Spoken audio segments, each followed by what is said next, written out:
Assalamualaikum warahmatullahi wabarakatuh. Perkenalkan, nama saya Nurhana Lisna Linawati dari Program Studi Pendidikan Bahasa dan Sastra Indonesia UMS NIM A3102000191. Halo para generasi pendidik yang hebat dan semuanya. Mungkin kita sebagai pejuang pendidikan pernah merasakan bagaimana anak didik memiliki karakteristik yang berbeda dalam kelas, bisa saja memiliki beberapa karakter yang berbeda. Nah, bagaimana sikap yang dapat kita lakukan agar mereka tetap teratur dan kompetitif dalam belajar? Dan bagaimana manajemen kelas yang dapat dilakukan oleh pendidik? Berikut ini akan kita simak poin penting yang dapat kita lakukan menjadi pendidik dengan manajemen kelas abad 21. Di antaranya, yang pertama, pembelajaran kelas yang terintegrasi. Yang poin kedua, mengetahui situasi yang ada dalam kelas saat pembelajaran. Bagaimana penjelasan dari poin tersebut? Akan ada pemaparan yang akan disampaikan oleh Dr. Rohmadi Latulisa. Semoga hari ini menjadi hari yang paling cerah dan bahagia untuk kalian semua. Kita senantiasa bersyukur atas apa yang diberikan Tuhan kepada kita, dan senantiasa menjadi kekuatan bagaimana kita membuat sebuah perencanaan, lalu kita laksanakan, kita evaluasi, dan kita tindak lanjuti. Nah, teman-teman hebat dan luar biasa, pagi hari ini kita akan diskusikan mengenai manajemen kelas. Nah, begini ya. Jadi sebagai sosok guru abad 21, tentu teman-teman tidak bisa melepaskan diri bagaimana nanti masuk di kelas.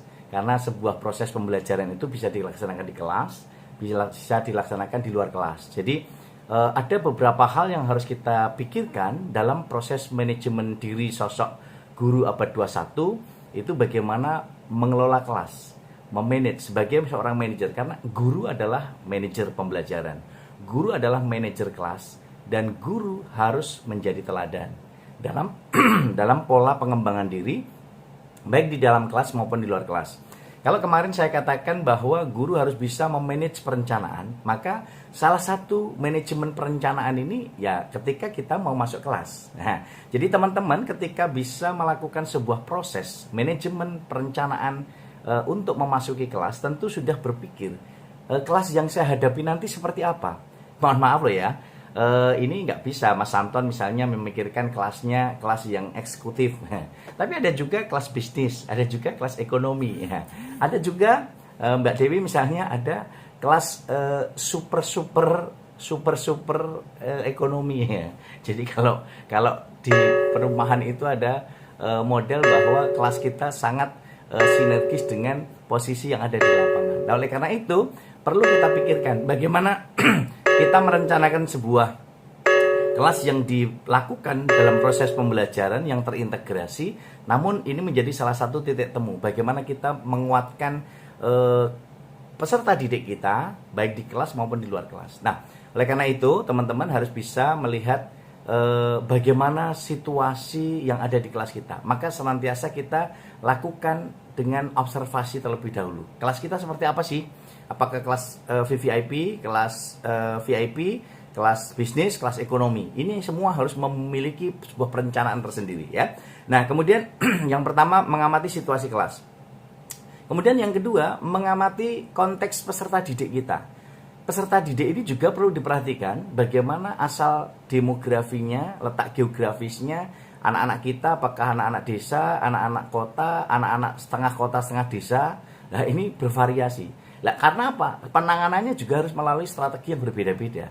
Oleh karena itu teman-teman, ini menjadi sinergisitas yang harus kita bangun untuk nanti kita kuatkan dalam proses manajemen kelas ini. Yang ketiga, fasilitas, sarana prasarana yang ada di kelas. Apakah sudah ada LCD-nya, ada proyektornya, ada laptopnya, ada komputernya, ada pojok bacanya, ada fasilitas-fasilitas yang lain, atau masih kosongan gitu ya. Jadi seperti kalau kita kontrak itu kamar kosongan tanpa ada kasur, tanpa apapun. Nah, berarti kita harus berpikir itu bagaimana kita memainkan kelas itu untuk nantinya betul-betul mampu kita kuatkan menjadi sebuah manajerial pembelajaran, ruang pembelajaran yang eksekutif, yang nyaman, indah. Eksekutif dalam tanda petik bukan harus ruangnya yang serba mewah, tetapi bagaimana kita kemas ruang itu nanti dibuat seperti apa. Nah, yang ketiga setelah tadi saya katakan kita memahami ruang kelasnya, kemudian yang kedua peserta didiknya, yang ketiga fasilitas media sarana prasarana, yang keempat bagaimana penataan ruang kelas itu ya, penataan ruang kelas. Nah, yang betul-betul bisa nyaman, apakah dibuat berkelompok, apakah dibuat letter U, atau mungkin dibuat pola sidang, atau seperti apa. Nah, itu bergantung situasi kelasnya. Nah, ketika itu kita buat, maka manajemen kelas ini harus kita buat semaksimal mungkin. Dan akhirnya, nanti ketika kita melakukan pembelajaran di dalam kelas, ini teman-teman juga harus tahu bahwa merasakan sendiri kan, nyaman dan tidaknya itu teman-teman harus bisa mencoba melihat pada diri teman-teman sendiri. Kalau teman-teman kira-kira nggak nyaman, ya diubah. Kalau teman-teman nyaman, oke, jalan gitu ya. Nah, tentu juga yang kelima, libatkan peserta didik ya. Jadi peserta didik harus dilibatkan, bagaimana kita bersinergi dengan mereka, situasi belajar dibangun sinergi, dan akhirnya betul-betul nyaman. Nah, oleh karena itu teman-teman kehebat dan luar biasa, proses manajemen kelas ini harus dilakukan oleh seorang guru. Gurulah yang paling tahu bagaimana teknik pengelolaan kelas. Gurulah yang paling tahu bagaimana teknik mengelola media sarana prasarana yang ada di dalam kelas. Gurulah yang paling tahu bagaimana mengelola peserta didiknya. Gurulah yang paling tahu untuk mengembangkan pola pembelajarannya di kelas atau di luar kelas. Nah, inilah yang harus dilakukan. Maka selalu saya tekankan teman-teman, dalam memanage sebuah kelas, teman-teman harus satu, memperhatikan situasi kelasnya. Yang kedua, harus memperhatikan peserta didiknya ya, peserta didik. Yang ketiga, memperhatikan sarana prasarana di kelasnya. Yang keempat, ini teman-teman harus betul-betul memperhatikan bagaimana kondisi atau penataan kelas, tata kelola kelas atau blockingnya. Yang kelima, melibatkan peserta didik. Jadi 5 poin penting inilah yang harus menjadi modal dasar untuk nanti dalam proses pembelajaran itu betul-betul di dalam kelas atau di luar kelas semua terlibat, semua senang, sehingga disitulah kekuatan kita. Maka kenapa Pak Romadi selalu mengajak membuat situasi dengan lagu-lagu di sini aktif, di sana aktif, di mana-mana kita kreatif, oh yeah, di sini aktif, di sana aktif, di mana-mana kita produktif. Nah, ini bagian untuk membuat suasana konteks pembelajaran kita hidup dan betul-betul nanti menjadi menyenangkan. Jadi gurunya senang, muridnya senang. Jadi dua-duanya senang. Nah, kemudian selain itu tentu harus bisa kita pikirkan bagaimana kita melakukan sinergisitas juga untuk menghidupkan pola gerakan literasi ratulisan, rajin menulis dan membaca untuk multi generasi Indonesia.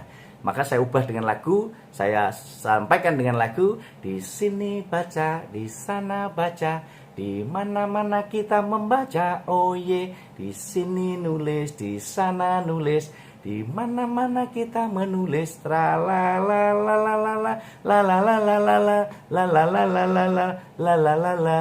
Ini semua bagian dari motivasi semangat belajar kita, bagaimana kita memanage sebuah kelas agar kelas kita hidup, kelas kita nyaman, kelas kita senang, sehingga guru dan siswa tetap senang, guru dan peserta didik senang, dan kita semua semoga bisa menyinari dunia seperti bintang, bulan, dan matahari yang selalu menyinari bumi, baik tampak maupun tidak tampak oleh manusia.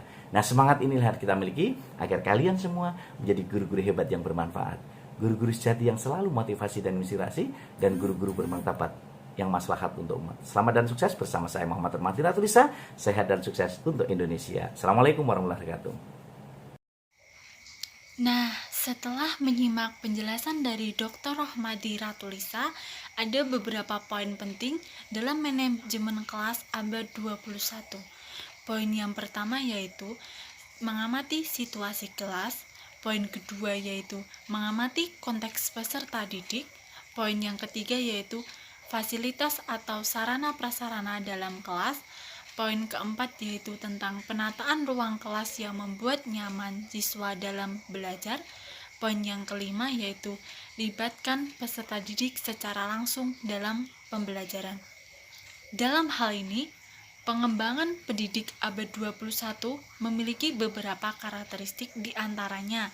Yang pertama yaitu menggunakan pendekatan bottom up, yaitu berbasis pada kebutuhan pendidik dan sekolah. Poin yang kedua yaitu mendukung pengembangan budaya kolaboratif dan penciptaan komunitas profesional pendidik. Poin ketiga yaitu dilaksanakan secara kontinu dalam mengintegrasikan dan mensinergikan semua pembelajaran profesional yang diperoleh baik secara formal maupun secara informal. Tuntutan strategi pembelajaran abad 21 lebih menekankan pada pengukuran kompetensi siswa secara kompleks yang mengakomodir kompetensi pengetahuan atau kompetensi kognitif, kompetensi interpersonal, dan kompetensi interpersonal. Di sini kita sebagai pendidik abad 21 mari memberikan inovasi dan kreativitas dalam berjalannya manajemen di sekolah maupun di kelas.